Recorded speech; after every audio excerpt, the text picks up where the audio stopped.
Hi സുന്ദരീസ്. അപ്പൊ ഈ ഓണത്തിന് ട്രെൻഡിങ് ആയിട്ടുള്ള മൾക്കോട്ടൺ സാരിയാണ് കേട്ടോ. നമുക്കിത് ചടപടിയെന്ന് ഡ്രേപ്പ് ചെയ്യാം. എനിക്ക് ഈ മെറ്റീരിയൽ നല്ല ഇഷ്ടമാണ്. നമുക്ക് 2-3 സാരി ഹാക്സ് ഉപയോഗിച്ച് ഡ്രേപ്പ് ചെയ്യാം. അപ്പൊ നമ്മുടെ ഷോൾഡർ ലെങ്ത്തിൽ വെച്ചിട്ട് നമുക്കിത് ഇതേപോലെ മടക്കിയിട്ട് പ്ലീറ്റ് ചെയ്യാം. ഇത് ഞാൻ നമ്മുടെ ഉണ്ണിമായുടെ വീഡിയോയിൽ കണ്ടതാണ്. അപ്പൊ ഞാൻ വിചാരിച്ചു ഒന്ന് ട്രൈ ചെയ്ത് നോക്കാന്ന്. കറക്റ്റ് ആയിട്ട് അപ്പൊ പ്ലീറ്റ്സ് ഇങ്ങനെ കിട്ടിയിട്ടുണ്ട്. ഇനി ഉണ്ടല്ലോ നമുക്ക് പ്ലീറ്റ്സ് ഒന്ന് ഇതേപോലെ ഒന്ന് സെപ്പറേറ്റ് ചെയ്തെടുക്കാം കേട്ടോ. എന്നിട്ട് നമുക്കൊന്ന് പിൻ കുത്തണേ. ഇനി ഒന്ന് കറക്റ്റായിട്ട് പിൻ കുത്തുക. എന്നിട്ട് ഇതിനെ സെപ്പറേറ്റ് ചെയ്യാം കേട്ടോ. കൊള്ളാട്ടോ.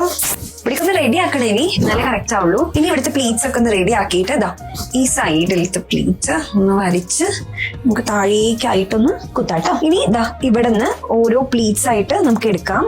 ഈ സൈഡിൽ ഇങ്ങനെ നല്ല ഭംഗിയായിട്ട് നിൽക്കും. നമുക്ക് വേണമെങ്കിൽ കുറച്ച് ലൂസ് ആക്കിയും കൊടുക്കാം കേട്ടോ. 3 മതി. വേണമെങ്കിൽ 1 കൂടി.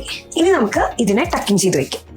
വേണമെങ്കിൽ ഒന്ന് പിൻ ചെയ്ത് കൊടുക്കുകയും ചെയ്യാം കേട്ടോ. ഇനി നമുക്ക് പ്ലീറ്റ്സ് എടുക്കാം. മൾക്കോട്ടൺ സാരി ആയതുകൊണ്ട് തന്നെ നമുക്ക് ഈസി ആയിട്ട് ഇങ്ങനെ പ്ലീറ്റ് എടുക്കാൻ പറ്റും. ഇനി നമുക്കത് നല്ല നീറ്റായിട്ട് ടക്കിങ് ചെയ്ത് കൊടുക്കാം. അതെ, ചടപടിയിൽ നമ്മൾ സാരി എടുത്തു. അധികം സമയമൊന്നും ഇല്ലാണ്ട് നല്ല നീറ്റായിട്ട് കിടപ്പുണ്ട് കേട്ടോ. അത് മെയിൻ ആയിട്ട് ഈ മെറ്റീരിയലിന്റെയും കൂടിയാണ്. മൾക്കോട്ടൺ സാരീസ് നല്ല സുഖമാണ് ഉടുക്കാനായിട്ട്. ഉടുത്തു കഴിഞ്ഞ് കഴിഞ്ഞാൽ ഇങ്ങനെ ദേഹത്തിലൂടെ ഇങ്ങനെ ഒട്ടി നല്ല രസമായിട്ട് കിടക്കുകയും ചെയ്യും കേട്ടോ. എനിക്ക് തോന്നുന്നു നമുക്കൊക്കെ നല്ല ഇഷ്ടമാവും. അതുപോലെ പിള്ളേർക്കൊക്കെ ആദ്യമായിട്ട് സാരി ഉടുക്കുമ്പോൾ അവർക്ക് കുറെ കൂടി ഇഷ്ടമാവും. ഇപ്പൊ എന്റെ അമ്മയ്ക്കും എന്റെ മദറിലൊക്കെ കൂടുതലും കഞ്ഞിപ്പശയുള്ള നല്ല സ്റ്റിഫ് സാരീസ് ആണ് ഇഷ്ടം. അപ്പൊ ഇങ്ങനെ കുഴഞ്ഞു കിടക്കുന്ന സാരീസ് ഇഷ്ടമുള്ളവർ ഡെഫിനറ്റ്ലി മൾക്കോട്ടൺ സാരീസ് ട്രൈ ചെയ്ത് നോക്കൂ കേട്ടോ.